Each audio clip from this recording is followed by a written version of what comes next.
Pimpin pertemuan Menhan se-ASEAN, Prabowo serukan bantuan untuk Gaza.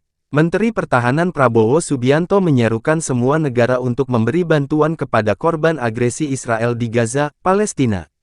Hal itu disampaikan Prabowo saat membuka pertemuan ASEAN Defense Ministers Meeting (ADMM) ke-17 di Jakarta, Rabu, 15/11. Pertemuan itu dihadiri menteri-menteri pertahanan dari anggota Perhimpunan Bangsa-Bangsa Asia Tenggara (ASEAN).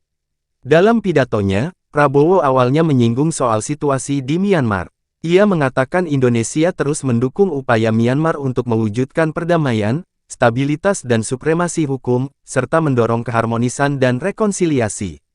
Indonesia mendorong negara-negara anggota ASEAN lainnya untuk mendukung Myanmar dalam menemukan solusi damai dan tahan lama terhadap situasi saat ini, kata Prabowo. Ia juga menyatakan sikap Indonesia yang konsisten dan jelas bahwa kekerasan di Gaza harus segera dihentikan. Selain itu, jalur bantuan kemanusiaan harus diperluas.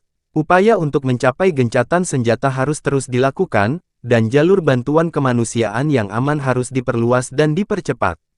Indonesia aktif berkomunikasi dengan berbagai pihak untuk mencari penyelesaian masalah ini dan mendorong koridor kemanusiaan bagi para korban di Gaza, katanya. Prabowo menjelaskan Indonesia telah mengirim puluhan ton bantuan ke Gaza. Indonesia juga mengusulkan penempatan kapal rumah sakit untuk memberikan perawatan medis kepada para korban. Selain itu, Indonesia juga menawarkan korban-korban agresi untuk dirawat di rumah sakit di Indonesia jika diperlukan. Prabowo pun menyerukan semua negara untuk memberi bantuan bagi korban agresi Israel itu.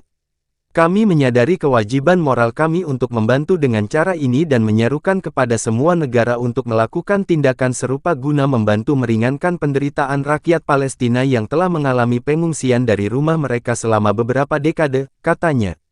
Saat ini, lebih dari 11.100 warga Palestina tewas akibat agresi Israel sejak tanggal 7 Oktober lalu.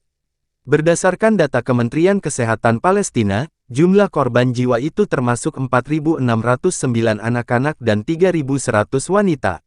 Sedangkan, Kementerian Kesehatan mencatat sebanyak 28.200 orang mengalami luka-luka.